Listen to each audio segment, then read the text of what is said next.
Living in Russia is relatively inexpensive. Relatively. Now, here's what I mean. Yeah, we know you have a lot of questions. What's the cost of living, tuition fees, one work and study? Like I said, living in Russia is relatively inexpensive compared to other Western European countries. Don't worry, the answers are in this video, you just have to listen to the very end. When it comes to accommodation, differences prevail between large cities and small cities, which is the provincial cities. When it comes to accommodation in large cities like Moscow and Petersburg, we have prices that range between 60,000 to 100,000 rubles for apartments in the city center. Now, in dollars, that's about $660 to $1,100 in city center. Outside the city center, you can be paying between 30,000 to 60,000 rubles. That's about $330 to $660 for obvious reasons. When it comes down to provincial cities, the price tends to become a little more affordable. Within the city center of these small cities like Belgorod, Kazan, Nizhny Novgorod, Rostov, Ekaterinburg, and the rest of them, you would tend to pay within the city center 30,000 to 50,000 rubles. That's about $330 to $450. That's for the city center. And now when you go outside the city center, you tend to pay about 15,000 to 40,000 rubles. That's between $220 to $440. But in general, if you want to live in Russia, you should keep a budget in your head for accommodation of 15,000 to 70,000. Anyway, between these two, you're good to go. You're good to live in apartments. You can decide not to live in an apartment because I want to live in the student hostel. Per month, you should be paying between 2,000 rubles to 7,000 rubles. This variation largely depends on your city, your school, and like I said, always, every time, the cost of living in smaller cities is less compared to that of big cities. So if you're in Moscow, Petersburg, you expect that your hostel fees be higher than those living in like Rostov, Kazan, Voronezh, or Belgorod. Well, when it comes to food is generally inexpensive in Russia. It largely depends on your feeding habit. Someone can have about 500 rubles, and based on their feeding habit, sorry, I lost my voice. Based on their feeding habits and their place of residence, the 500 rubles can do them.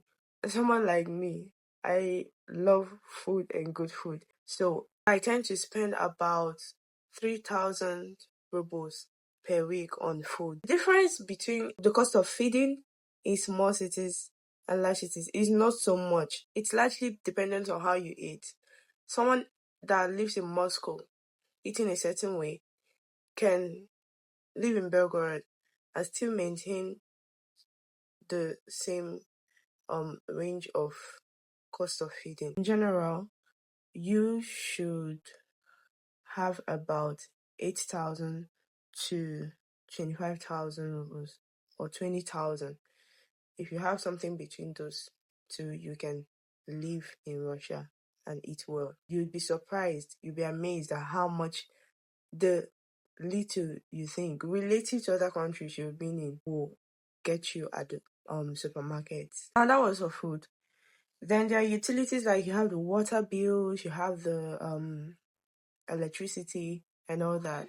You should have about 105 USD because if you're going to be staying in an apartment, the payment is done independently. Like you do not pay together, like maybe the way some of us have been used to in the past. So you pay your house rent and then you go ahead later, like a different payment, and pay your water bills and the rest of it. When it comes to transportation, don't worry, you're safe. Transportation in Russia is relatively inexpensive. Why is that? Across Russia, everywhere, and it's something I actually found very interesting, regardless of where you're going, except sometimes when there's just like a minor difference of 5 rubles, if it's a very long distance. But then regardless of where you're going to be paying 25 to 30 rubles per day. So if you're someone that goes and comes back every day and you get to pay, let's use the higher range, you get to pay 30,000, you get to pay 30 rubles That's 60 rubles every day. Now, when we multiply the 60 rubles by 30 days, you get 1,800 rubles. And that is very okay for a large country like this. Like, their transportation policy is it's very manageable, it's conducive for residents. 1,800 rubles should be about $25 or so. Very, very minimal. The only time you have problem with transportation is when it comes down to taxi, and I'm not speaking provincial cities, I'm speaking Moscow. One of the problems I have with Moscow and Petersburg is the taxi. Damn, the taxi and distance. Like, you have to go from one place to another.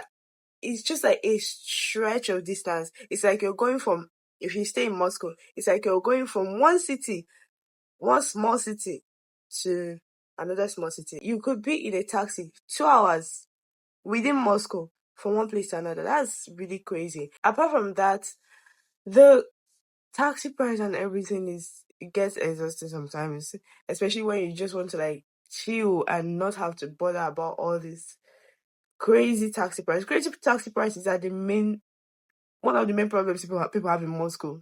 No cap. Just ask anybody. One of the problems they'll say they have in Moscow is distance from place to place, crazy taxi prices. Every other thing is actually really like every other city. So if you're going to be living in Moscow and you're someone that you want comfort, please just try to budget about 2,000. Okay. Just try to budget about 1,500 to 2,000 on every single taxi. In that way, you'll be safe. You'll be generally safe. But then, like, if you're in small cities, 500 rubles is something that you're going to be using for a very long distance. Like, a taxi of 30 minutes, like staying in a taxi like that will take you for 30 minutes, 500 to 1,000 is okay for you in small cities. Even in cities like Kazan, 500 rubles would work for you. But if you're in Moscow, 30 minutes will be bringing about 1,518. That's really something that's crazy. Other types of expenses you should expect if you're living in Russia: your internet, gym membership for fit farms like us, your cinema ticket, and all these few other little expenses. They're generally affordable, something like you can squeeze in. That's it for transportation. When it comes to tuition, your tuition ranges between 2,000 to 10,000 rubles. This variation is based on intrinsic determinants like your school, your course of choice, and your city of choice. Yeah. So if you're going to be studying as usual in big cities like Moscow and Petersburg, please just put it somewhere at the back of your head. Just budget 7,000 to 10,000 rubles. I say rubles, dollars per year, actually, annually. But then, if you're going to be studying provincial cities, you're kind of safe. You could maybe bring out about 2,500 rubles, dollars to $5,000. In general, I'd always, when our clients come to us and ask, and say they're interested in studying Russia, we say, what is your budget? We recommend they have $5,000. Once you have $5,000, you're actually good to go, because you can now find maybe schools anywhere in Russia. With your $5,000 annually, you can actually study in Russia. You're good to go. Now, when you compare this with other countries, that's why I always say that Russia is the best place to study. Apart from the fact that they have a very high standard of education, when you compare the school fees you pay in Russia with the standard of education you're going to receive and the opportunities you're going to receive, when you compare the school fees with other Western European countries or places like the United States, you would see that there's a very, very large margin of difference. That's why I know that Russia is the best place you can study as an international student. It's just the best place. And then when it comes to work, this is one major question our clients ask every time. Can we work and study? Can we work and study?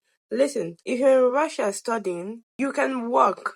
They don't even care what you're doing with your life. Do you understand? The only thing they need, like, that is needed from you is what?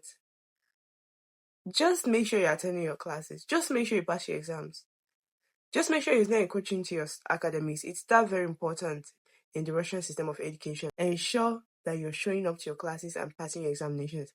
If you're working by the side or doing anything, nobody actually cares about that.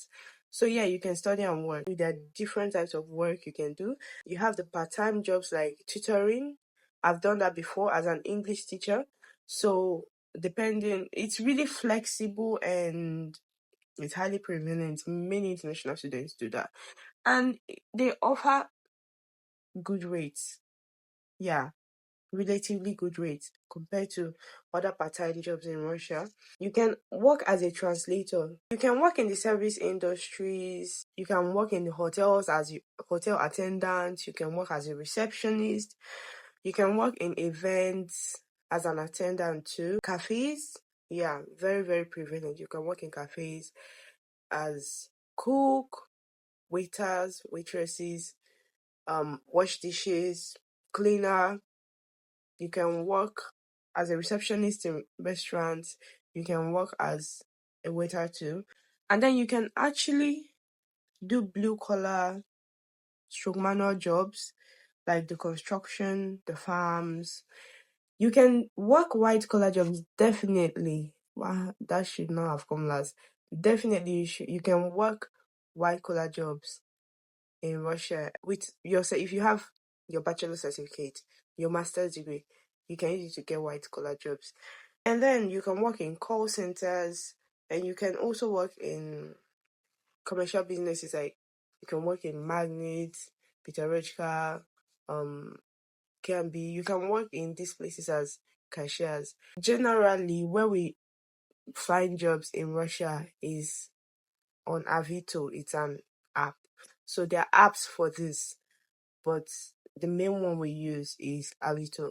And maybe word of mouth, maybe vacancy broadcast and all that. This is a rundown of everything that you need to know about living in Russia, cost of living, tuition, and work in Russia. If there is anything you'd like me to touch on, please make sure to leave your comment. And if you have any other question, please make sure to leave your comment too. You can contact us anytime through the number on your screen. And don't forget, we're always here to help you through every process you might have to go through towards your studies abroad, such as application, preparation of documents, like resumes, motivation letters, processing of documents like translation, notarization, and all that as regards studying in Russia. Thank you very much for listening. I hope this went a long way to clarify some of the questions you had. Do feel free to leave a message with us anytime. See you at Dream Desk. Bye.